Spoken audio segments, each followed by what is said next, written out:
Wondering what life is really like on Canada's wild and crazy West Coast? This podcast is all about the people, the places, and Vancouver Island time. Together, we'll explore this island paradise, a combination of ocean, city, and country living. We'll meet the fabulous locals, such as the Fudge Fairy and the Chicken Lady, who have chosen Victoria and Vancouver Island as their home. And we'll learn what makes this place unique and special to those who live here.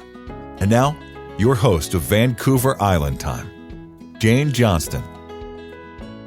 Hi everybody, it's Jane Johnston with the Briar Hill Group at Remax Squamosing and host of Vancouver Island Time. I'm here with Marty Erletz. We're going to be talking about his business, which is Pillar to Post, as well as the area that he lives in, which is Tillicum, which is in the Saanich West area if you're searching through our Matrix MLS system. So, you're not originally from Victoria. What made you move out here? You came from Edmonton, right? From Edmonton, that's correct, yeah. So, my wife and I had lived in Edmonton I lived in Edmonton all my life, and there just comes a point where you're just tired of the climate and things that, few things that maybe Alberta stands for that we didn't love, and we decided to try to make the move out west and try to make a go of it, and it's been the best decision we've ever made. We've been here for 10 years now and absolutely love it. So, did you have a job when you came? Yes, actually, I worked for Pillar to Post in Edmonton, and I ended up finding the exact same position here, working for my predecessor before I bought the company from him when he retired. So one of the things that people say when they move to Victoria, and I actually think it's true of any city, is that it's hard to meet people. Have you found that? At first, but I mean, it's like anything else. If you don't get yourself out there and try to meet people, then it's not going to work. But I'll tell you that now that I've lived here for 10 years, I've made some long-term connections with people that I feel are going to be lifetime friendships and things. I find people in Victoria and West Coast people to be very incredibly warm, loving people that are really easy to get along with once you get on their wavelength. So. I totally agree with that. Yeah, I've made a lot of really good friends. What about in terms of the area that you live in? So Tillicum is just directly north of downtown. It's got the highway on one side, it's got Burnside on the other. You're between the Gorge Waterway and the highway. What do you think about this area? I love the area. I love how central it is. For me as a home inspector, it's very easy for me to get around. I'm always going opposite of the traffic in the morning when I do have to go for a home inspection out in Langford or something like that. It's really convenient for my wife as well because she works down in downtown, so it's a 6 or 8 minute drive for her to kind of get where she needs to go. So we do love the central aspect of it. And you're right near the recreation center? Yeah, right near Perks Recreation as well, which is fantastic, yes. And Tillicum Mall, of course, the theater. I mean, there's so many good amenities over here for sure. So do you actually go to the theater anymore?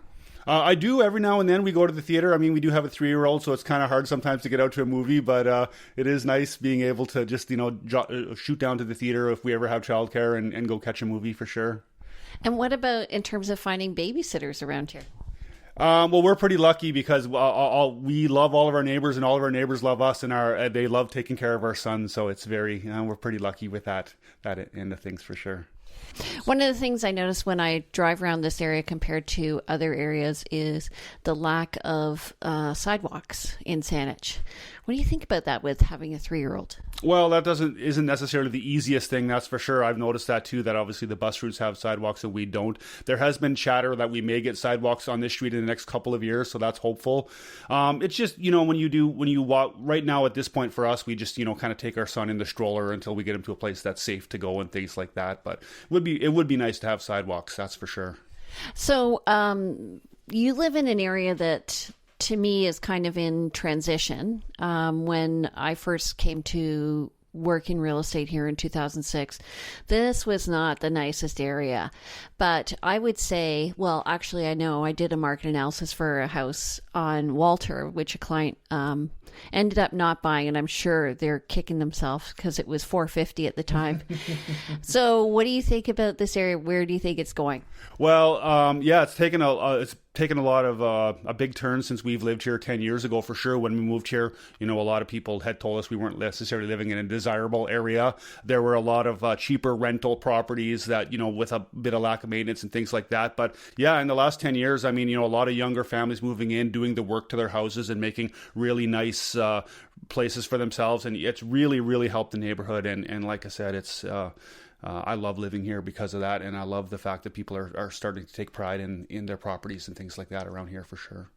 So one of the secrets I always tell people when they're looking in neighborhoods to determine if it's changing over is to look at the roofs, because if you can see a roof and if it has an old 15-year interlocking T thing, it's a really crappy roof. If they have do you look at that? Oh, well, of course, I'm a home inspector, so I'm always looking at people's roofs. And it's funny you say that, because my neighbor across the street has had some wind damage lately, and I don't want to be too pretentious and go talk to her about it, but I feel like it's kind of my obligation to go say, hey, maybe you should get your roof looked at, because it's the only one around here that's not very good.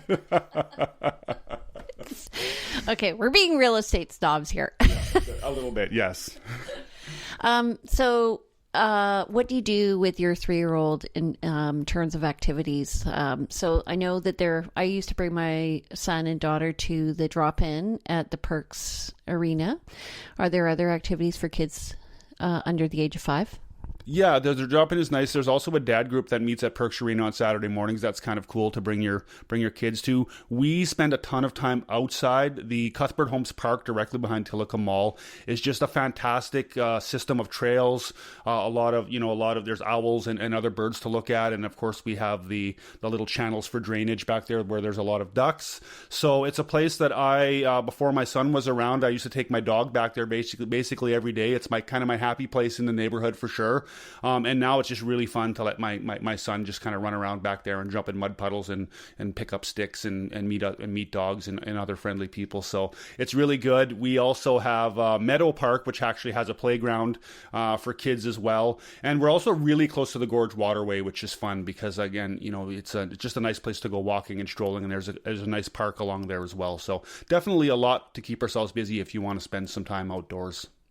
So do you ever go to Curtis Point? No. That's a big rock that overlooks, it's right by Tillicum.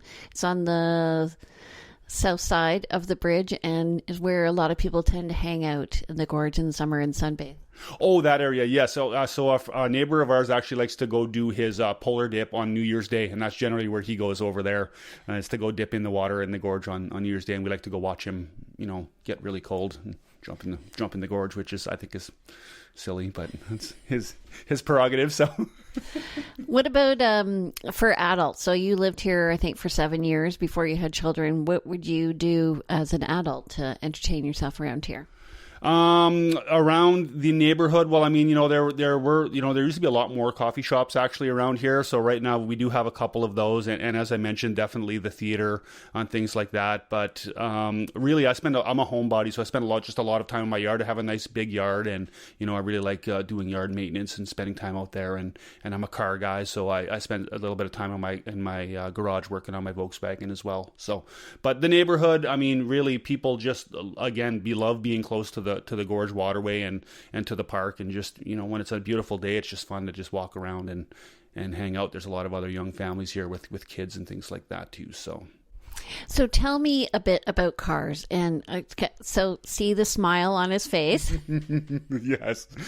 Well, I'm an all around car enthusiast. I've been into cars my entire life. Growing up in Edmonton, there wasn't a very big Volkswagen scene because a lot of air-cooled Volkswagens don't have heaters and things like that. So it's not very easy to use those in a colder climate. But around here, there's a massive Volkswagen following here. People are very loyal to the brand, and I got myself involved in the Victoria Volkswagen Club. I'm now the vice president of the Victoria Volkswagen Club, which is a lot of fun. We put on a big car show here every year. It's one of the bigger ones on the West Coast as far as Volkswagens are concerned.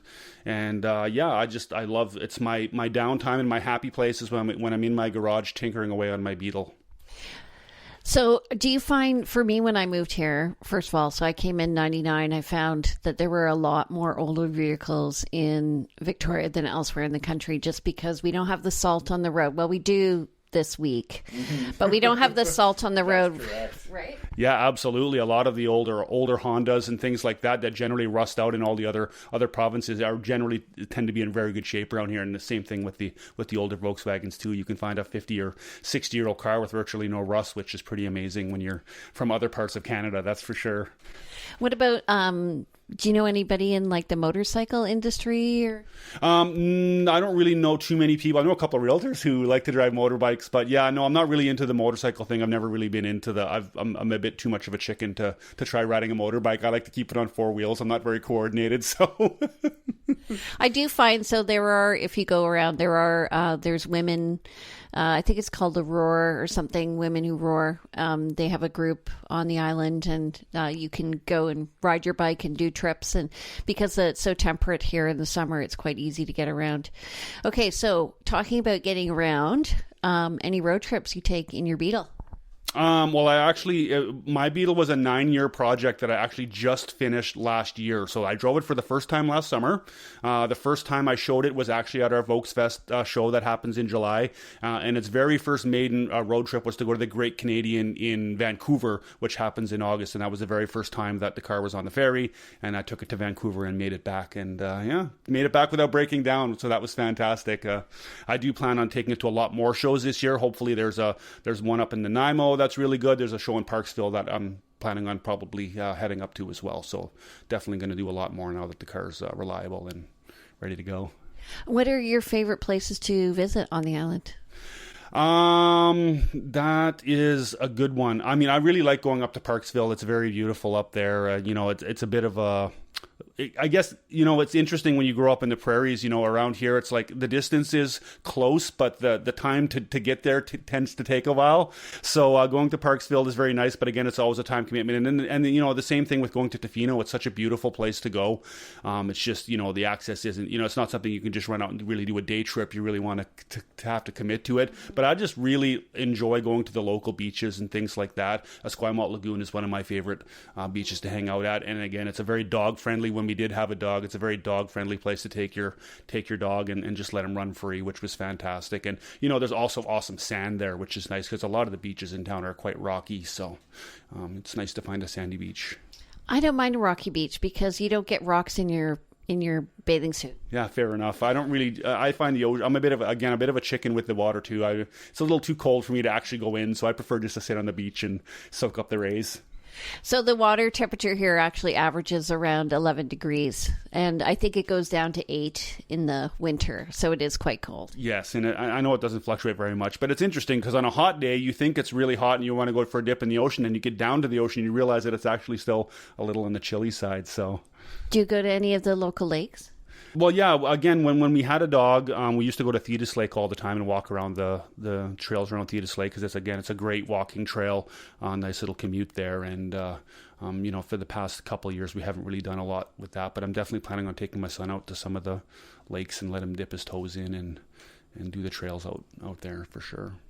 So around here near the theater, there's some places to eat like Montana's, and they're somewhat unique. Are there places that you've ever gone to eat for dinner that you really enjoy? So the El Greco restaurant actually is really good Greek food. We tend to just order, it's very close to here, so we tend to just pick it up and bring it home kind of thing. But it's really amazing Greek food. I don't really go to the Montanas too much, but also in Tillicum Mall, there's a little Korean or Vietnamese place that serves really good food. So same thing. We just we tend to eat out, but definitely eat at home, like order in and bring home kind of thing. So not necessarily. There's not a lot of really good like foodie restaurants in this neighborhood. You kind of have to go a little ways away to find that. But now especially with skip the dishes and things like that, I mean, anything's at your fingertips. So it's very easy to eat well. And there's so many good restaurants in Victoria. It's ridiculous. So, do you do skip the dishes here, or do you go out? No, we definitely do skip the dishes. Again, when you have a 3-year-old, you don't go out as much as you used to before you have a kid, and it's not always as easy just to jump in your car and run out to a restaurant. So, give it 10 years. Yeah, exactly, and then they'll want that for sure. Yeah. If you were to give a list of top 3 things for people to do while they're visiting, what would they be? Visiting Victoria in general. Drink awesome coffee and drink awesome beer because we have both of those in abundance here. Again, check out the beaches and the sites. There's just so many amazing, unique places to check out as far as scenery and being by the ocean. Or we have oceans and lakes, which is great. And yeah, just enjoy the island lifestyle. The laid back. lifestyle that we have around here is really great. You know, you can lose yourself in the culture here without worrying about the hustle and bustle of life all the time. So that's, you know, again, coming from a big city, that's what I really, really love, is that everybody's, you know, on their own. They call it island time, and it's true, and you notice it when you're not from here. And I love island time; it's fantastic. That's why we call it Vancouver Island time. Exactly. All right. So if you want to know more about Vancouver Island Time, check out our other podcasts and vlogs at vancouverislandtime.com. We're going to be back with Marty. He's going to be talking about his business, which is Pillar to Post. It's a home inspection business. So stay tuned, and we'll be right back. Vancouver Island Time is brought to you by the Briar Hill Group at RE/MAX Camosun, Victoria, where we bring local expertise and global presence to your property. Hi, everybody. It's Jane Johnston with the Briar Hill Group at RE/MAX Camosun. We're back with Marty Erletz. He's going to be talking to us about Pillar to Post, which is his home inspection business. So I will tell you, Marty, that I attend probably 50 inspections a year. You're one of the better inspectors, so thank you. I have seen really weird stuff, like people poking holes in walls. They bring radar guns and stuff like that. First of all, how long have you been in the business? So I've been doing home inspections for 15 years. I started in 2005. And when did you buy Pillar to Post, the local franchise? I bought the Pillar to Post Victoria in 2012 from my predecessor.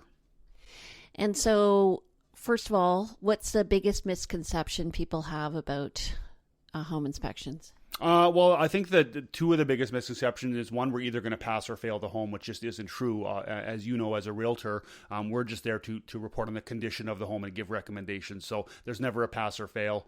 And the other one, I suppose, is that people kind of think we can see through the walls sometimes, which we can do, or maybe have a crystal ball to tell them, you know, how long things are going to last. And obviously, again, it makes a bit of a challenge for people in our industry. So for, let's say, a 2,000 square foot house, how much is an inspection? Well, we have a tiered inspection package that we offer. So, but your base inspection is going to be around $425.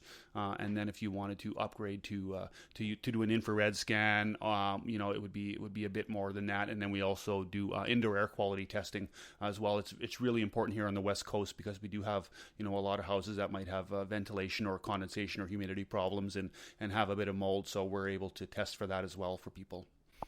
It's funny, I met some realtors who were from the desert, and they have these things called swamp coolers. Oh, yes. That's essentially what we call Legionnaire's disease in a can. Is essentially what those can be, for sure. Yeah, we really, you know, and it's interesting too. We have a lot of heat pumps in town, but I mean, generally they're more for heat and less for cooling. We don't typically tend to need the air conditioning a whole heck of a lot in our climate, which I'm a big fan of personally. Yeah, I find people here, it's interesting when they're looking, they come from elsewhere in the country. They're like, well, do you have a heat pump? Yes. Well, you know, how about air conditioner? Because the two can be separate, right? They definitely can be separate. Yeah, absolutely. So they say, you know, do you have air conditioning? I'm like, you don't really need it, because we're pretty moderate temperature here. Yeah.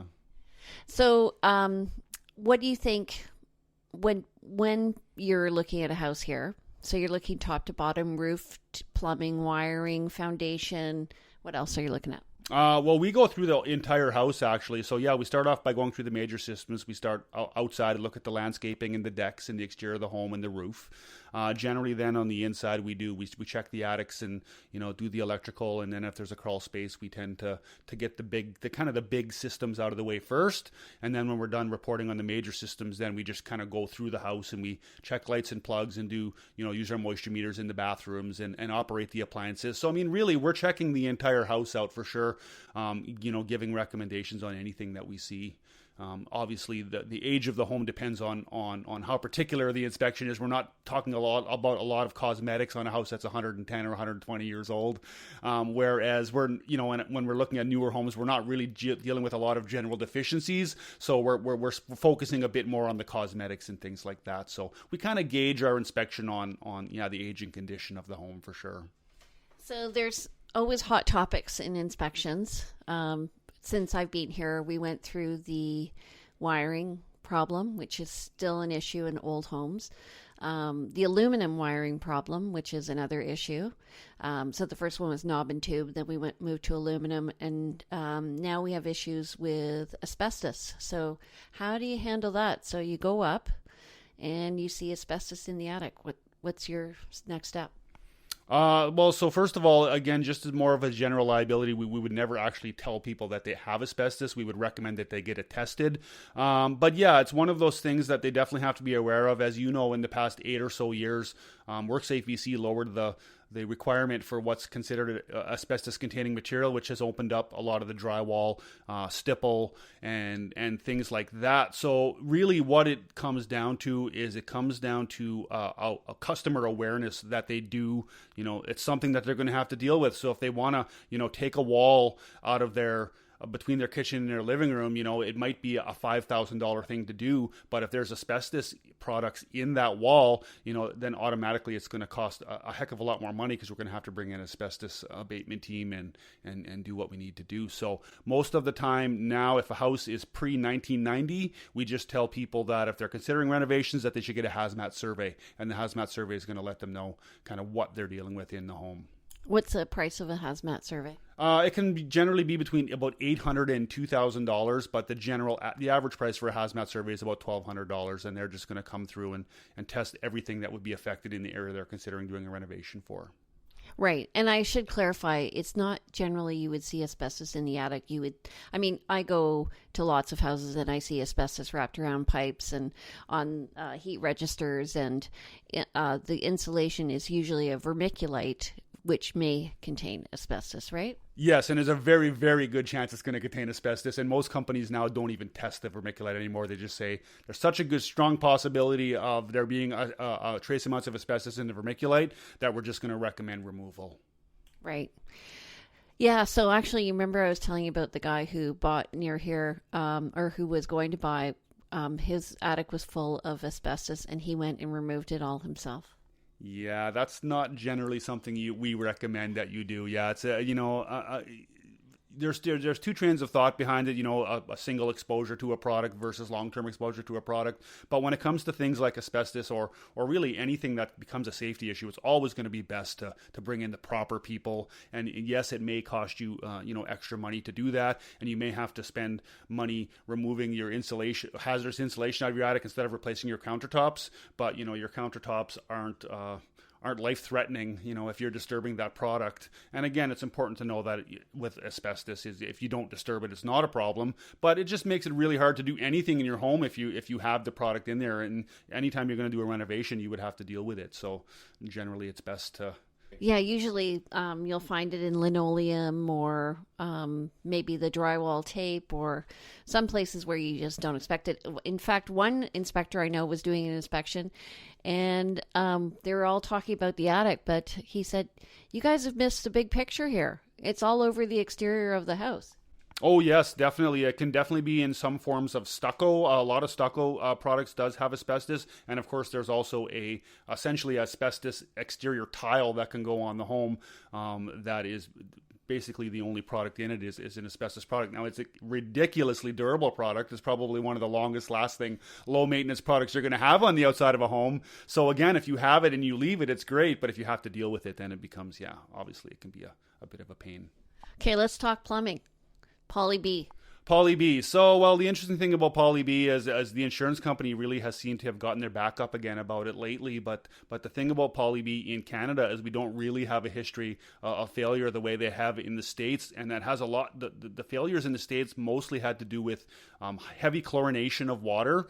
And temperature, right? And also temperature and also water pressure. So those are the things that have caused the fittings on the Poly B piping to fail. Whereas, especially in Victoria, we have some of the best water quality out there, so we don't really have to do a lot of chlorination, and we regulate our water pressure very heavily here. We don't let our water pressure exceed kind of 100 psi, which is always good. So we're finding Poly B in homes that is still in perfect condition. I did an inspection yesterday of a 1992 home, and the Poly B was just like new.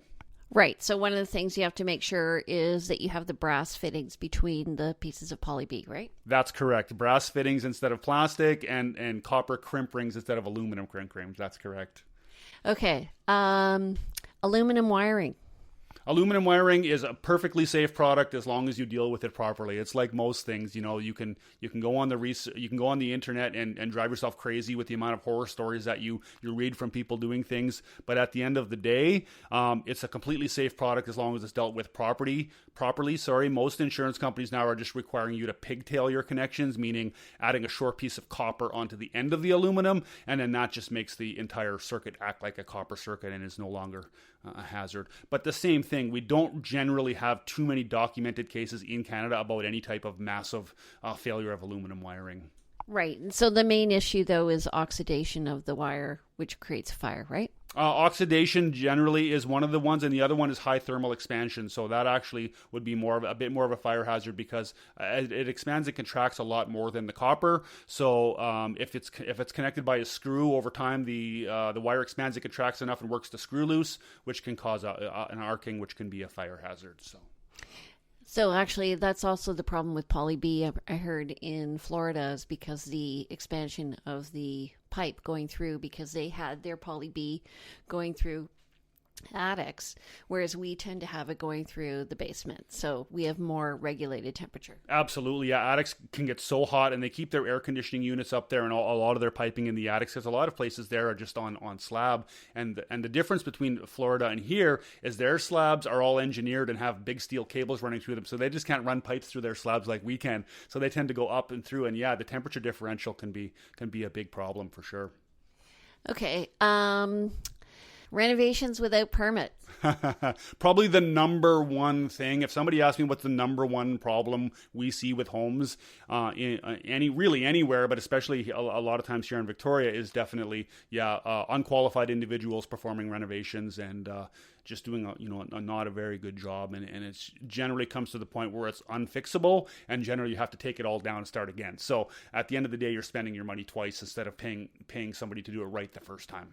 I also think that people should really use a designer when they're renovating their house, because I just see poor design choice. Like, maybe you see, like for instance, I saw, a wall where now people wouldn't have a wall, or people put a bed in the middle of the room, so it's just floating out there. Different design choices, I think, that make a difference. If you have a professional help you, they can even talk about like how your kitchen is structured, where your sink and your dishwasher should be, and all of that. Just practical. Well, and generally designers also can have a basic idea of what wall might be load bearing, or what issues there might be. People always want to take out a wall, but they don't consider there might be plumbing, electrical, anything, and there might be a pivotal wall to the structure of the home, and then they have to take it out and then add a beam, which is going to cost a whole lot extra more money. So yes, definitely a designer. I kind of feel a little bit like our home and garden television shows are give people a little bit too much confidence sometimes. It's great to be able to do it yourself if you have the ability, but if you're don't just wing it if you don't really feel comfortable with doing it. Definitely hire somebody to do it right the first time. Yeah, I think probably one of the reasons why people do it here is because our building industry right now is so hot, it's hard to even get people. Oh, it's just about impossible. I mean, even when you call a handyman to do a small job, they're generally booking weeks in advance. So yeah, people tend to get frustrated with that type of thing, and just, again, they just think that maybe they can do it themselves. And sometimes they win and sometimes they lose.